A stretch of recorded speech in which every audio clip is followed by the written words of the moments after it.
Chapter 14. The Sixth Sense, the Door to the Temple of Wisdom. The 13th Step toward Riches. The 13th principle is known as the Sixth Sense, through which infinite intelligence may and will communicate voluntarily without any effort from or demands by the individual. This principle is the apex of the philosophy. It can be assimilated, understood, and applied only by first mastering the other 12 principles. The sixth sense is that portion of the subconscious mind which has been referred to as the creative imagination. It has also been referred to as the receiving set through which ideas, plans, and thoughts flash into the mind. The flashes are sometimes called hunches or inspirations. The sixth sense defies description. It cannot be described to a person who has not mastered the other principles of this philosophy, because such a person has no knowledge and no experience with which the sixth sense may be compared. Understanding of the sixth sense comes only by meditation through mind development from within. The sixth sense probably is the medium of contact between the finite mind of man and infinite intelligence, and for this reason it is a mixture of both the mental and the spiritual. It is believed to be the point at which the mind of man contacts the universal mind.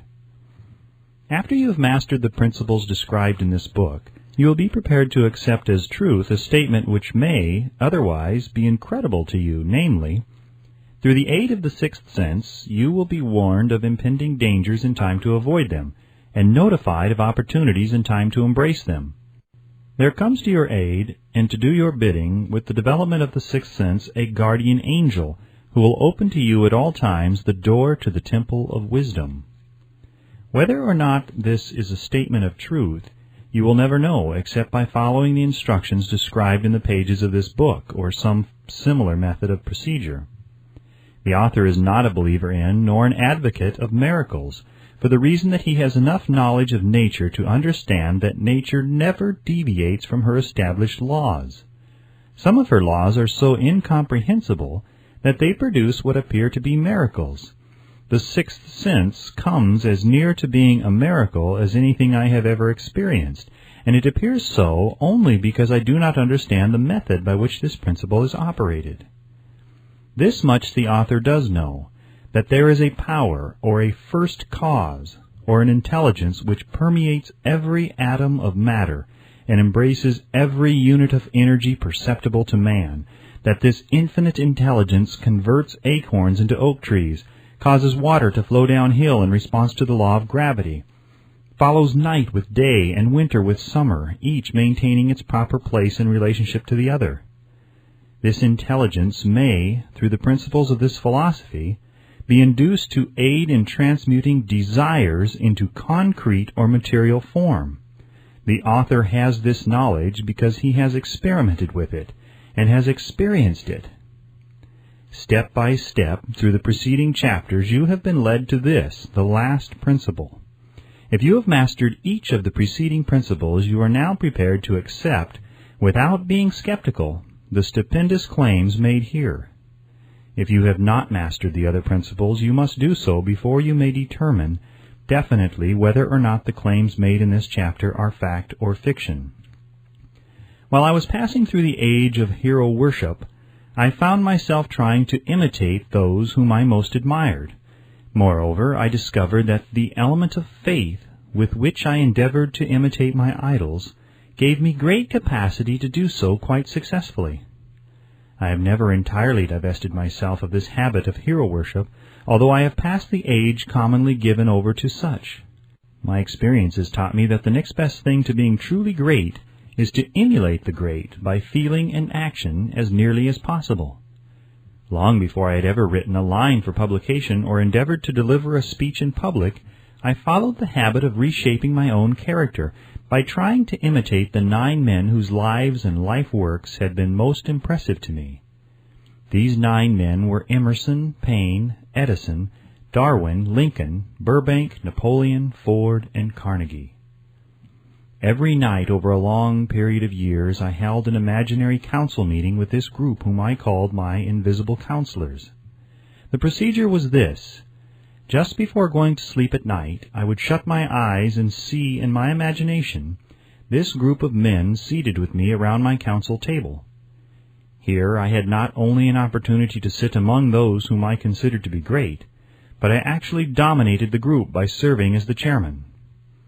I had a very definite purpose in indulging my imagination through these nightly meetings. My purpose was to rebuild my own character so it would represent a composite of the characters of my imaginary counselors. Realizing, as I did early in life, that I had to overcome the handicap of birth in an environment of ignorance and superstition, I deliberately assigned myself the task of voluntary rebirth through the method here described. Building character through autosuggestion. Being an earnest student of psychology, I knew, of course, that all men have become what they are because of their dominating thoughts and desires. I knew that every deeply seated desire has the effect of causing one to seek outward expression through which that desire may be transmuted into reality. I knew that self-suggestion is a powerful factor in building character, that it is, in fact, the sole principle through which character is built. With this knowledge of the principles of mind operation, I was fairly well armed with the equipment needed in rebuilding my character. In these imaginary council meetings, I called on my cabinet members for the knowledge I wished each to contribute, addressing myself to each member in audible words as follows. Mr. Emerson, I desire to acquire from you the marvelous understanding of nature which distinguished your life. I ask that you make an impress upon my subconscious mind of whatever qualities you possessed which enabled you to understand and adapt yourself to the laws of nature. I ask that you assist me in reaching and drawing upon whatever sources of knowledge are available to this end. Mr. Burbank, I request that you pass on to me the knowledge which enabled you to so harmonize the laws of nature that you caused the cactus to shed its thorns and become an edible food. Give me access to the knowledge which enabled you to make 2 blades of grass grow where but 1 grew before, and helped you to blend the coloring of the flowers with more splendor and harmony, for you alone have successfully gilded the lily. Napoleon, I desire to acquire from you, by emulation, the marvelous ability you possess to inspire men and to arouse them to greater and more determined spirit of action. Also to acquire the spirit of enduring faith, which enabled you to turn defeat into victory and to surmount staggering obstacles. Emperor of fate, King of chance, man of destiny, I salute you. Mr. Payne, I desire to acquire from you the freedom of thought and the courage and clarity with which to express convictions which so distinguished you. Mr. Darwin, I wish to acquire from you the marvelous patience and ability to study cause and effect, without bias or prejudice, so exemplified by you in the field of natural science. Mr. Lincoln, I desire to build in my own character the keen sense of justice, the untiring spirit of patience, the sense of humor, the human understanding, and the tolerance which were your distinguishing characteristics. Mr. Carnegie, I am already indebted to you for my choice of life work, which has brought me great happiness and peace of mind. I wish to acquire a thorough understanding of the principles of organized effort, which you used so effectively in the building of a great industrial enterprise. Mr. Ford, you have been among the most helpful of the men who have supplied much of the material essential to my work. I wish to acquire your spirit of persistence, the determination, poise, and self-confidence which have enabled you to master poverty, organize, unify, and simplify human effort, so I may help others to follow in your footsteps. Mr. Edison, I have seated you nearest to me at my right, because of the personal cooperation you have given me during my research into the causes of success and failure. I wish to acquire from you the marvelous spirit of faith, with which you have uncovered so many of nature's secrets, the spirit of unremitting toil with which you have so often wrested victory from defeat. My method of addressing the members of the imaginary cabinet would vary according to the traits of character in which I was, for the moment, most interested in acquiring. I studied the records of their lives with painstaking care. After some months of this nightly procedure, I was astounded by the discovery that these imaginary figures became apparently real. Each of these 9 men developed individual characteristics which surprised me. For example, Lincoln developed the habit of always being late, then walking around in solemn parade. When he came, he walked very slowly with his hands clasped behind him, and once in a while he would stop as he passed and rest his hand momentarily upon my shoulder. He always wore an expression of seriousness upon his face. Rarely did I see him smile. The cares of a sundered nation made him grave. That was not true of the others. Burbank and Payne often indulged in witty repartee, which seemed at times to shock the other members of the cabinet. One night Payne suggested that I prepare a lecture on the Age of Reason, and deliver it from the pulpit of a church which I formerly attended. Many around the table laughed heartily at the suggestion. Not Napoleon. He drew his mouth down at the corners and groaned so loudly that all turned and looked at him with amazement. To him the church was but a pawn of the state, not to be reformed, but to be used as a convenient inciter to mass activity by the people. On one occasion Burbank was late. When he came, he was excited with enthusiasm and explained that he had been late because of an experiment he was making, through which he hoped to be able to grow apples on any sort of tree. Payne chided him by reminding him that it was an apple which started all the trouble between man and woman. Darwin chuckled heartily as he suggested that Payne should watch out for little serpents when he went into the forest to gather apples, as they had the habit of growing into big snakes. Emerson observed, "No serpents, no apples," and Napoleon remarked, "No apples, no state." Lincoln developed the habit of always being the last one to leave the table after each meeting. On one occasion he leaned across the end of the table, his arms folded, and remained in that position for many minutes. I made no attempt to disturb him. Finally he lifted his head slowly, got up and walked to the door, then turned around, came back, and laid his hand on my shoulder and said, "My boy, you will need much courage if you remain steadfast in carrying out your purpose in life. But remember, when difficulties overtake you, the common people have common sense. Adversity will develop it." One evening Edison arrived ahead of all the others. He walked over and seated himself at my left, where Emerson was accustomed to sit, and said, "You are destined to witness the discovery of the secret of life. When the time comes, you will observe that life consists of great swarms of energy or entities, each as intelligent as human beings think themselves to be. These units of life group together like hives of bees and remain together until they disintegrate through lack of harmony. These units have differences of opinion, the same as human beings, and often fight among themselves. These meetings which you are conducting will be very helpful to you. They will bring to your rescue some of the same units of life which serve the members of your cabinet during their lives. These units are eternal. They never die. Your own thoughts and desires serve as the magnet which attracts units of life from the great ocean of life out there. Only the friendly units are attracted, the ones which harmonize with the nature of your desires.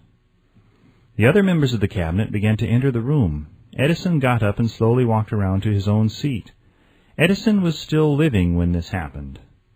It impressed me so greatly that I went to see him and told him about the experience. He smiled broadly and said, "Your dream was more a reality than you may imagine it to have been." He added no further explanation to his statement. These meetings became so realistic that I became fearful of their consequences and discontinued them for several months. The experiences were so uncanny, I was afraid if I continued them I would lose sight of the fact that the meetings were purely experiences of my imagination. Some 6 months after I had discontinued the practice, I was awakened one night, or thought I was, when I saw Lincoln standing at my bedside. He said, "The world will soon need your services. It is about to undergo a period of chaos which will cause men and women to lose faith and become panic-stricken. Go ahead with your work and complete your philosophy. That is your mission in life. If you neglect it for any cause whatsoever, you will be reduced to a primal state and be compelled to retrace the cycles through which you have passed during thousands of years." I was unable to tell the following morning whether I had dreamed this or had actually been awake, and I have never since found out which it was. But I do know that the dream, if it were a dream, was so vivid in my mind the next day that I resumed my meetings the following night. At our next meeting, the members of my cabinet all filed into the room together and stood at their accustomed places at the council table, while Lincoln raised a glass and said, "Gentlemen, let us drink a toast to a friend who has returned to the fold." After that, I began to add new members to my cabinet, until now it consists of more than 50, among them Christ, St. Paul, Galileo, Copernicus, Aristotle, Plato, Socrates, Homer, Voltaire, Bruno, Spinoza, Drummond, Kant, Schopenhauer, Newton, Confucius, Albert Hubbard, Braun Ingersoll, Wilson, and William James. This is the first time that I have had the courage to mention this. Heretofore, I have remained quiet on the subject because I knew from my own attitude in connection with such matters that I would be misunderstood if I described my unusual experience. I have been emboldened now to reduce my experience to the printed page because I am now less concerned about what they say than I was in the years that have passed. One of the blessings of maturity is that it sometimes brings one greater courage to be truthful, regardless of what those who do not understand may think or say. Lest I be misunderstood, I wish here to state most emphatically that I still regard my cabinet meetings as being purely imaginary, but I feel entitled to suggest that, while the members of my cabinet may be purely fictional, and the meetings existent only in my own imagination, they have led me into glorious paths of adventure, rekindled an appreciation of true greatness, encouraged creative endeavor, and emboldened the expression of honest thought. Somewhere in the cell structure of the brain is located an organ which receives vibrations of thought ordinarily called hunches. So far, science has not discovered where this organ of the sixth sense is located, but this is not important. The fact remains that human beings do receive accurate knowledge through sources other than the physical senses. Such knowledge generally is received when the mind is under the influence of extraordinary stimulation. Any emergency which arouses the emotions and causes the heart to beat more rapidly than normal may, and generally does, bring the sixth sense into action. Anyone who has experienced a near accident while driving knows that on such occasions the sixth sense often comes to one's rescue and aids by split seconds in avoiding the accident.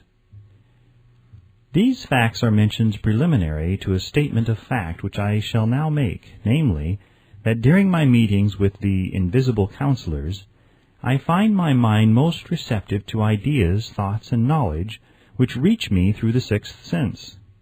I can truthfully say that I owe entirely to my invisible counselors full credit for such ideas, facts, or knowledge as I receive through inspiration.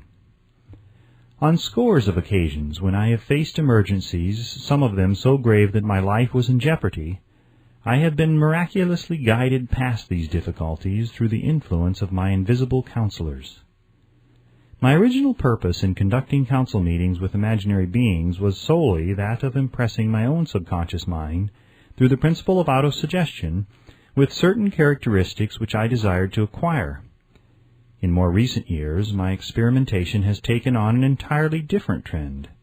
I now go to my imaginary counselors with every difficult problem which confronts me and my clients. The results are often astonishing, although I do not depend entirely on this form of counsel. You, of course, have recognized that this chapter covers a subject with which a majority of people are not familiar.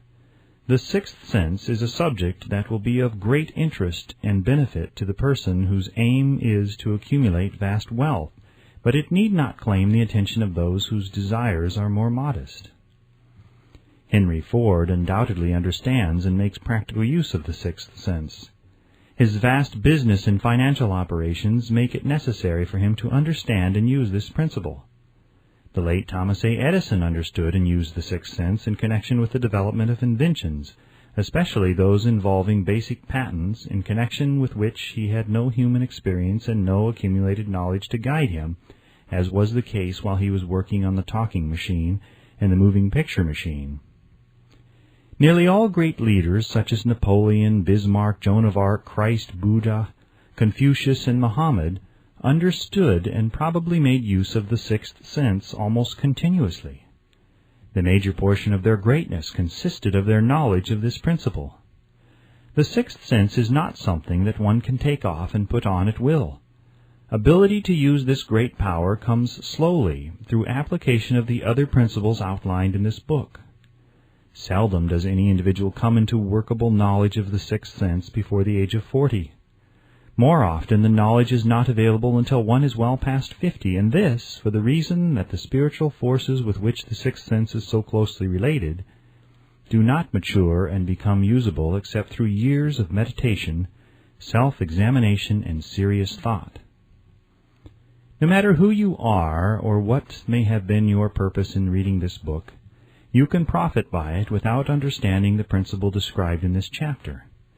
This is especially true if your major purpose is that of accumulation of money or other material things.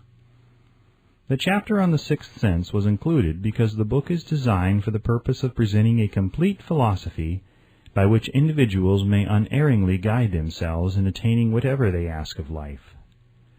The starting point of all achievement is desire. The finishing point is that brand of knowledge which leads to understanding of self, understanding of others, understanding of the laws of nature, recognition, and understanding of happiness. This sort of understanding comes in its fullness only through familiarity with and use of the principle of the sixth sense. Hence that principle had to be included as part of this philosophy, for the benefit of those who demand more than money. Having read the chapter, you must have observed that while reading it, you were lifted to a high level of mental stimulation. Splendid! Come back to this again a month from now, read it once more, and observe that your mind will soar to a still higher level of stimulation. Repeat this experience from time to time, giving no concern as to how much or how little you learn at the time, and eventually you will find yourself in possession of a power that will enable you to throw off discouragement, master fear, overcome procrastination, and draw freely upon your imagination. Then you will have felt the touch of that unknown something which has been the moving spirit of every truly great thinker, leader, artist, musician, writer, statesman. Then you will be in position to transmute your desires into their physical or financial counterpart as easily as you may lie down and quit at the first sign of opposition. Faith versus fear. Previous chapters have described how to develop faith through autosuggestion, desire, and the subconscious. The next chapter presents detailed instructions for the mastery of fear. Here will be found a full description of the 6 fears which are the cause of all discouragement, timidity, procrastination, indifference, indecision, and the lack of ambition, self-reliance, initiative, self-control, and enthusiasm. Search yourself carefully as you study these 6 enemies, as they may exist only in your subconscious mind, where their presence will be hard to detect. Remember, too, as you analyze the 6 ghosts of fear, that they are nothing but ghosts because they exist only in one's mind. Remember also that ghosts, creations of uncontrolled imagination, have caused most of the damage people have done to their own minds. Therefore, the ghosts can be as dangerous as if they lived and walked on the earth in physical bodies. The ghost of fear of poverty, which seized the minds of millions of people in 1929, was so real that it caused the worst business depression this country has ever known. Moreover, this particular ghost still frightens some of us out of our wits.